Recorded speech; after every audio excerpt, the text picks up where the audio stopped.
Hello, Steve White, Trekboy 89 for Steve Arts 89. Well, I watched Star Trek Discovery Season 4, Episode 4, All Is Possible. Now, I wasn't planning to watch this or do a review tonight because it was Thursday. I didn't think it dropped until Friday, so I don't know when that happened, but apparently we have it on Thursdays. So might explain why I didn't get as many views last week, because I probably did my review like a full day after everyone else. But doesn't matter.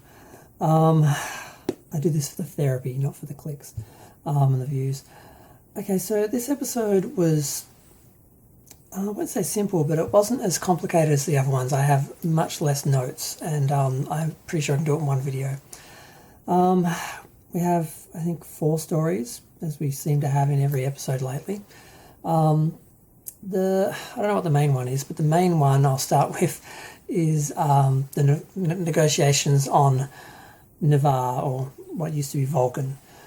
Now, Michael Burnham and Saru have been asked to join by the president, and they're a bit confused because she's basically told them to just sit there and look important. And there is a problem in the negotiations. The Vulcan ambassador has been pressured by her lobbyists into demanding an escape clause because they weren't happy with how things went with the Federation before the burn. Apparently the Federation wasn't paying attention to the needs of its individual worlds and members, and that's really not going to work so much because you can't give the Vulcans an escape clause, and it kind of defeats the whole purpose because they get all the rewards, but they're able to leave without any consequences and so forth, and then everyone wants the same thing, and they initially say no. And the president pretty much says to Michael in code, I need you to fix this because I can't do it politically, diplomatically. I need someone else to intervene.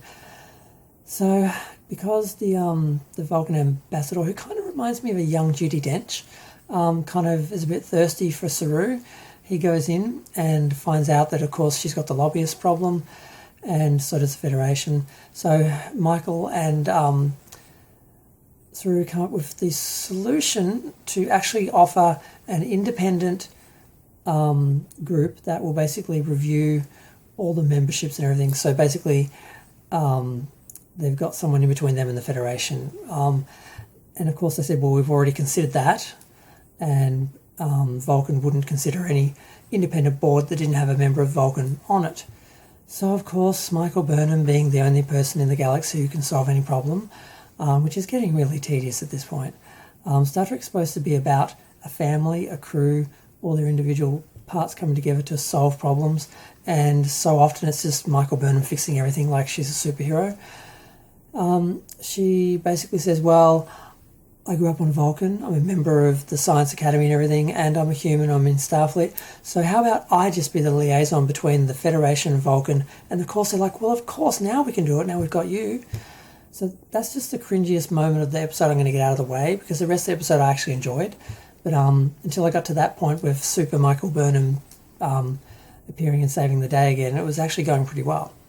Now, Tilly is still struggling, and we find out why later on, but she is basically offered a position on a little training exercise for some cadets, because basically we have a lot of Federation members who have grown up, basically generations of them grown up separately and not interacting, and it's like the Federation is starting over again, and people having to learn how to deal with different species. Some of these kids have never seen another alien species, they've been raised in isolation, all the xenophobia and everything that came from the burn and everything, they're trying to get past that.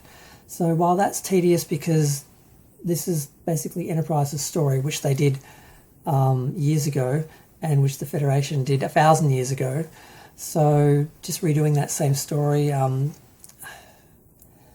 this is what Discovery seems to do. They just seem to keep redoing the same story that we've already seen of building the Federation, never actually getting to the point of actually being in the Federation and actually enjoying or experiencing the Federation and actually taking advantage of that position. So overall issue with the series, but the actual exercise starts off a bit rocky because of course Tilly is her usual self, and all the cadets, you know, they're new, and they've also got the extra social issues. one race was actually basically enslaved by the Orions. There's an Orion there. So, of course, they're fighting from the beginning. So Tilly's trying to sort all this out, and I think, like, well, this is going to be the main story because there's a lot here to work with. But then all of a sudden they get hit by gamma rays and they crash on an ice planet instead of the desert planet they were going to explore. So they find themselves being attacked by some kind of tentacle monster that's attracted to the ship's energy, and they can't get out of they can't fly the ship out, and they also can't get a signal out. So they decide, okay, we have to turn all the electricity off basically, and we have to go up to this mountain and we have to signal the ship from there and just hope that they can beam us out before these aliens that are in the area are going to come get us as soon as they read our signals. So they begin, and it's interesting because they're on a new planet. The creatures are interesting. The shuttle's interesting, although it's structured more like a bridge, but like an oval-shaped bridge where she's got the command chair and everyone else is just standing at the consoles. I'm like, for long journeys on a space shuttle, what are these people going to sit in? I guess programmable matter. They just have chairs appear whenever they need them, I guess.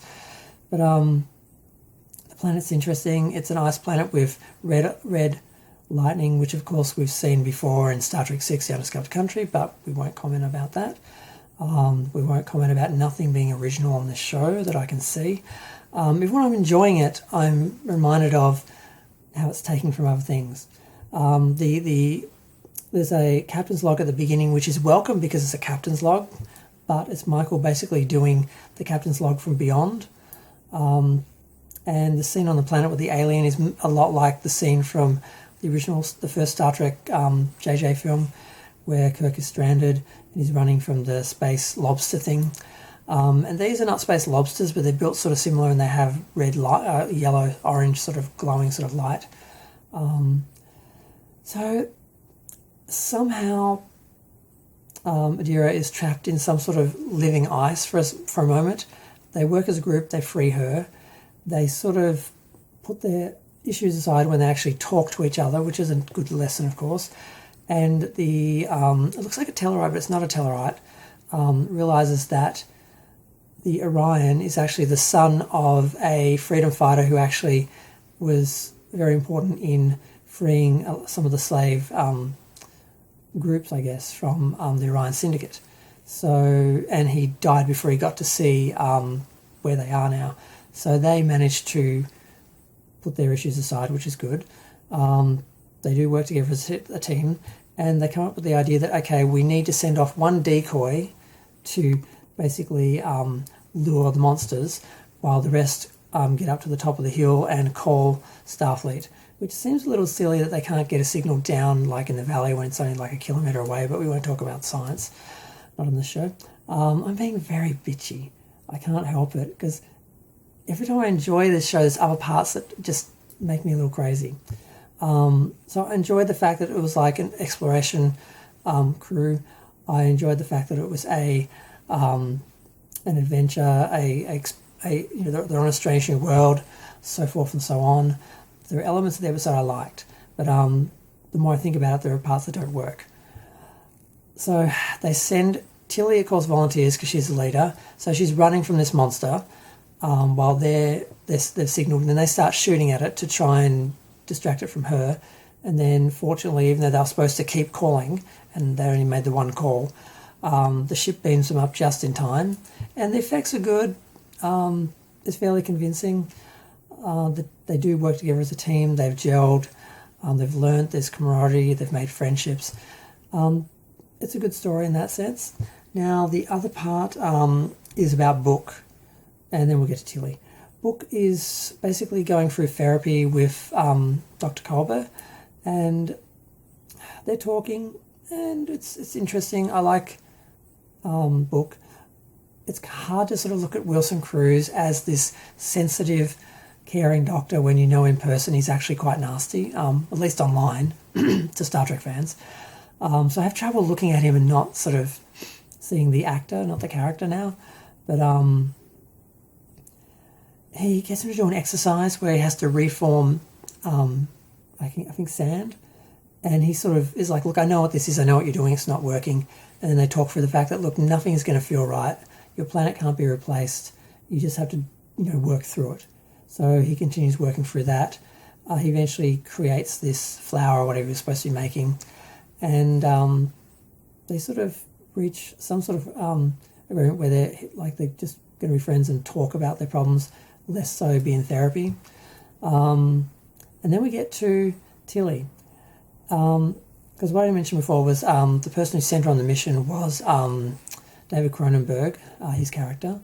And he basically says, look, I forgot to mention, my God, they actually lost one of the cadets in the shuttle crash because he only had like one line and then he was dead. And he wasn't white. He wasn't alien. He was, I think he was Middle Eastern. But he just sustained a chest injury, and then he was gone before Tilly could do anything. I just called her Killy. She didn't kill him though. So there's some level of trauma to this mission that she went on, but there's also some level of success that she got them out alive. She helped them to bond and so forth. And David Cronenberg said, there's always a position at the academy if you want to teach. I think you're a teacher. Because she was feeling out of place. And then we see Michael and her talking in the cabin, reminiscing about how they started off being in the cabin together. And she's like, look, I think I was basically doing this for my mother, and she's been dead 900 years, so I don't know what I'm doing this for. I don't think I want to be here. I don't want to be a captain. It's not what I'm meant for. And a lot of people have been saying that there's no way that she should be a captain, that she wasn't meant for it. So it does make a bit more sense that she would leave active Starfleet and be a teacher and work with people without all the stress of the mission and the command and everything. So I do think it kind of works for the character, and I'm kind of shocked because she was one of the best characters. Her and Saru would probably be the better characters out of the show.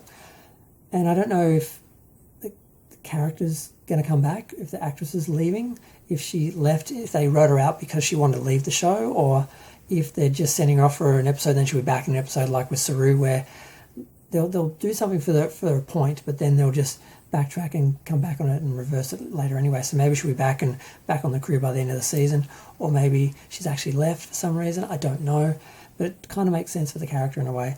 And the last sequence of the episode is just her on a little shuttle looking out at the Discovery and then going off into warp, leaving Discovery behind. So overall I enjoyed the episode, except for Michael Burnham's superhero stepping in and saving the planet universe because she's the only one who can. I'm so tired of her being the only person that can solve any problem in Starfleet. I want to see Starfleet, the crew members, like these people all having their own uses and coming together to solve problems, not just her fixing everything and just being a superhero. It just doesn't work for Star Trek. It's not a Marvel film. It's a Star Trek film. It's a Star Trek series. And it's supposed to be a ensemble. It's supposed to be a crew. It's supposed to be a family, not just one person being a superhero and everyone else worshipping them and just there to sort of aid them in saving the universe all the time. I know the original series, there was a little bit of that with Kirk because Shatner actually tried to make Captain Kirk the most important character because of his ego, but it was originally envisioned as an ensemble. And there was like the secondary crew and the main sort of three characters, and then once they got to Next Gen and every other show like that, it was a family and crew together. So I can't believe I'm talking over 10 minutes. I thought I could do this in 10. But yeah, and I liked the scenes with Book. He was the actor David Alajo, is it? Oh God, I can't remember his name.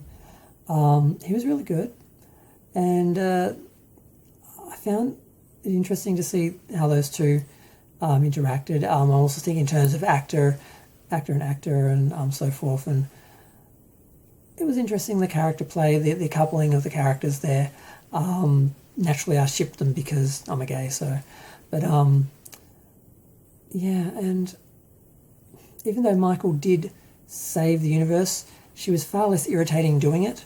The scene she had with Tilly was quite warm. The scene she had with Saru were good, and the scene she had with the President were good too, because she was working with her and saying, look, I know you brought me here for a reason. What do you want me to do? Just tell me what you want.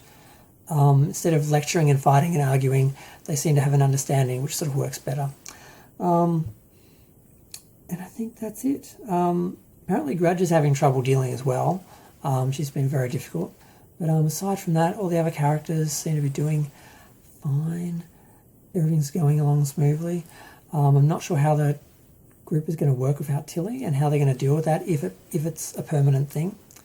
Yeah, I was really surprised by that. Didn't see that coming, had no idea, and haven't seen any articles about the actress leaving, so it must just be something in relation to the story that requires her to be somewhere else, or something that they've moved her off. I really don't know. But I'm going to go. Feel free to share, like, comment, subscribe. Let me know what you think. Let me know what you think of this episode. I did enjoy it. I like the scenes on the planet. It was very Galileo 7, which is my favourite all-time Star Trek episode. And yeah, hopefully Tilly, doesn't disappear. Bye.